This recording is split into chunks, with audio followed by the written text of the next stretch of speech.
Hello, this is Pal, video game collector slash voice actor fan, etc. and all of that.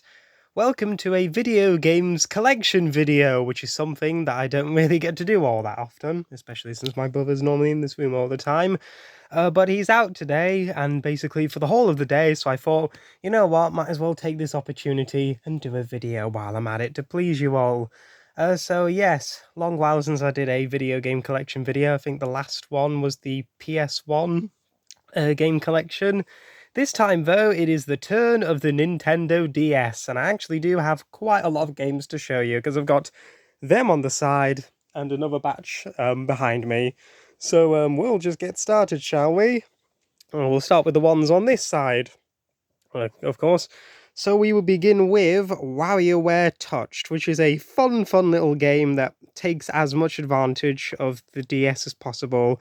You have to blow into the microphone, touchscreen stuff, all of that kind of stuff, and it's all wacky, it's all entertaining in that good old WarioWare style.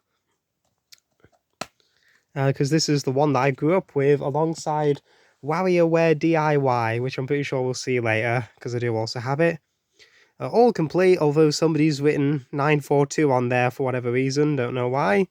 So complete with manual, leaflet for other games, the instruction thing, the Nintendo VIP, which has never been used, the nice big chunky manual as well. Next up, two SpongeBob games. We begin with SpongeBob's Truth or Square, which I actually like this version quite a lot. I wasn't much of a fan of the Wii, the 360 version that was done by Heavy Eye, and I just don't think it was as good as their last couple of games, to be honest. Battle for Bikini Bottom, the movie games. This is not a bad version of it. At least I enjoyed it more than the Wii version. Nothing much going on in there. We have the drawn-to-life version of SpongeBob SquarePants, which is okay. It's not the most memorable thing in the world. The levels aren't too interesting, but the fun part is that you get to draw your own things, your characters, power-ups, gadgets, enemies when you make them nice, all sorts of stuff. So at least it does have that going for it, even if the game isn't the best thing in the world. But it is complete. Again, with the manual, and if I can get to it, other THQ games. Enough of that stuff.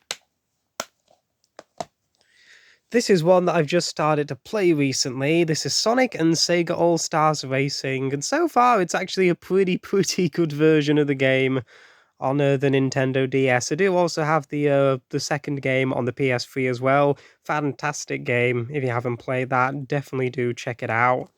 But this DS version, pretty good. Should definitely try getting the main console version of it one day.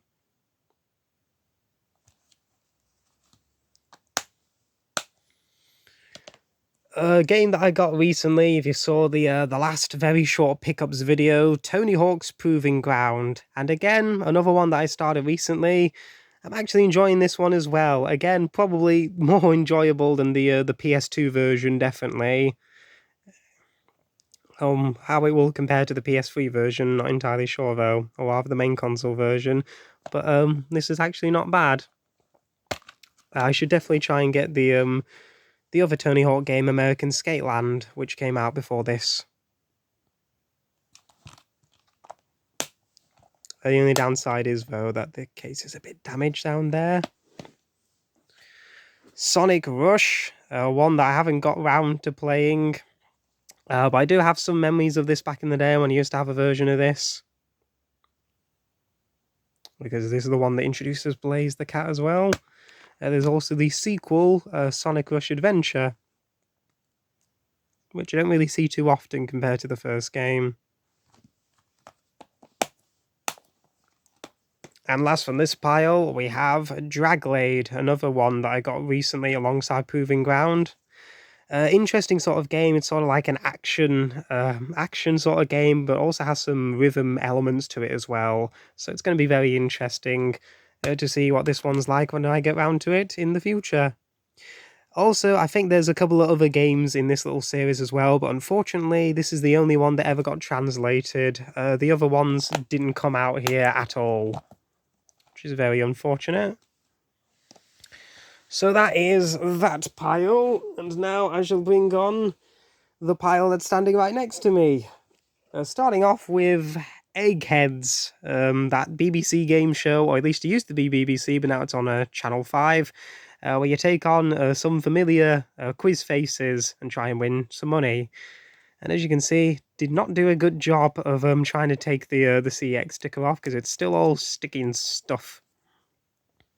But yeah, not much else to say about it. It's Eggheads. It's not the best, it's definitely not the best thing in the world. But if you're looking to just randomly take on the Eggheads anytime you like, well, here you go. You can get it for cheap. Oh, then we have Who Wants to Be a Millionaire, the second edition. You'll see the first edition a bit later on. This is from 2008, so this is around the time when they made a couple of changes to the show. So you've got the they pumped it down to 12 questions and all of that. But otherwise, it is still Millionaire. Just with the changes made to the show by that point.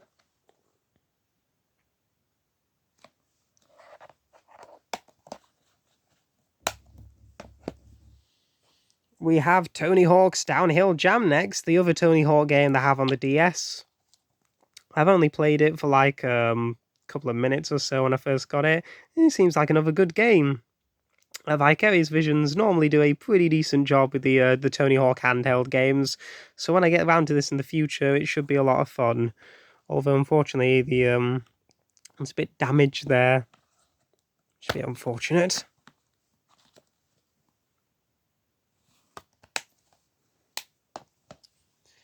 This is a game that I absolutely love to bits. This is Super Scribblenauts. Just a very, very fun game, this. Where you have to solve a bunch of problems and think of ideas and stuff, and you can basically write just about anything you could possibly want and to do some of the silliest stuff possible. It's just really, really fun stuff. There's a couple other Scribblenauts games as well, so I might get those one day. So yeah, Super Scribblenauts, fantastic game. Definitely one to get on the DS. Alongside the first game, which I'll try and get in the future. A Yu-Gi-Oh game, this is Nightmare Troubadour, and this, I believe, is the first Yu-Gi-Oh game. There's a bit of hair there. I believe this is the first Yu-Gi-Oh game that came out on the DS. I haven't played it much, but it does seem like a fairly decent version of the card game.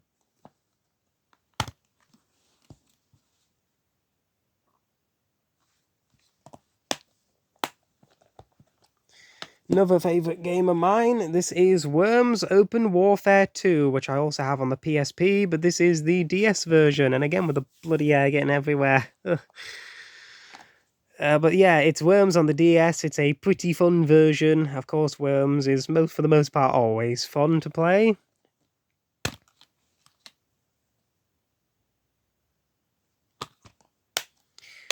And speaking of Millionaire, we have the first edition on the DS. Not much else to say. You play Millionaire, you answer questions, and you try to get that coveted £1,000,000. Or at least a virtual million. You can boast off to all of your friends, I won the virtual million, and they probably won't give a bloody toss nowadays. Speaking of WarioWare DIY, which I mentioned earlier, here it is. This is the one where you get to make a bunch of stuff. You can make your own micro games, comics and music and all of that sort of stuff.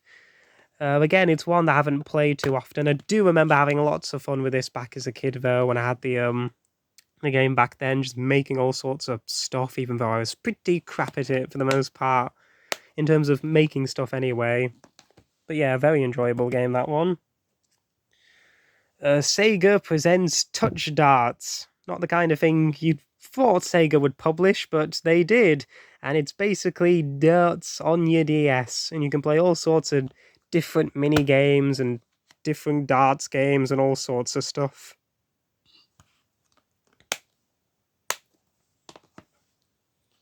This is a fun little curiosity to have. It's Henry Hatsworth and the Puzzling Adventure, which is an interesting game because it's actually a mixture of a platformer alongside a puzzle game as well. So that's actually very interesting. So that'll be one to check out in the future.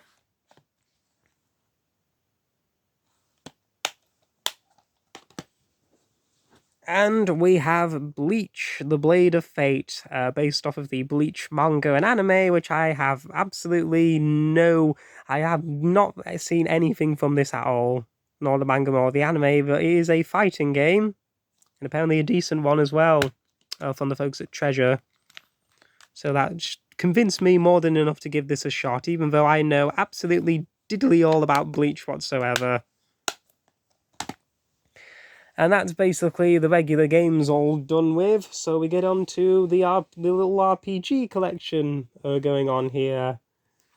And so we begin with The World Ends With You, which I also have on the Nintendo Switch. And back in 2021, it finally got the well-deserved sequel, Neo, The World Ends With You, on the Switch and some other consoles, PS4 and all that. So I'll definitely give it a go in the future. I played the Switch version for like a couple hours or so, but didn't really get too far into it, so maybe I might come back to it one day. This one is Pokemon Heart Gold version, which originally wasn't mine.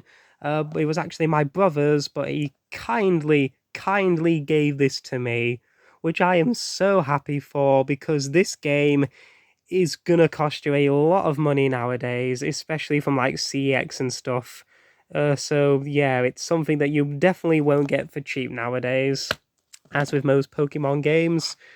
And it is complete and stuff. Doesn't have the little Pokewalker accessory though, but that's fine by me. So yeah, this is actually, I think this is, aside from the recent stuff, this is the only like classic older Pokemon game that I have. And I'm more than happy to have this in the collection. I'll definitely be keeping this one. Kingdom Hearts 358 Days Over 2, the sort of prequel sort of thing before KH2, but also taking place doing Chain of Memories and all of that. Focusing on Roxas's days in Organization 13, and then he meets Shion and stuff. And they go up and beat a bunch of Heartless and stuff, and then it gets a bit all teary towards the end and stuff. Especially when it eventually leads into the next game, which is KH2. Inazuma 11-2 Firestorm. There's actually two of these. I don't know what the other one is called. But yeah, there is two different Inazuma 11 games. In a sort of Pokemon-esque style. So it's basically a football game. It's a mixture of a football game and an RPG, which I'm not too interested in football, but this sounds very interesting, so I thought I'd just have it in the collection, just for its interesting mixture. We have Final Fantasy 11, is this? I'm probably getting the Roman pronunciation, Roman numerals wrong, but Final Fantasy 11 Revenant Wings, which is the sequel to the game on PS2 and goes for a more strategy style.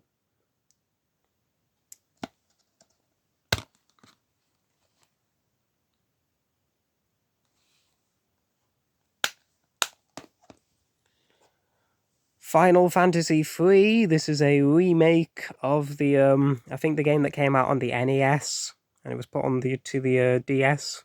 A couple of bits and other stuff added in. Again, somebody's wrote a bunch of numbers on there, annoyingly.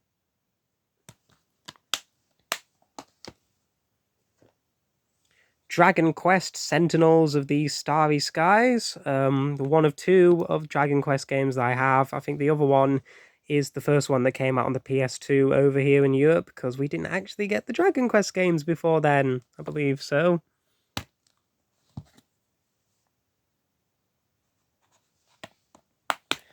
And last but not least, we have Dinosaur King, which was originally an arcade game that I definitely do remember playing at Butlins back in the day and having all sorts of fun watching the dinos beating the shit out of each other. This isn't the same game though, it's actually a more RPG Pokemon style game, complete with the rock, paper, scissors battle system.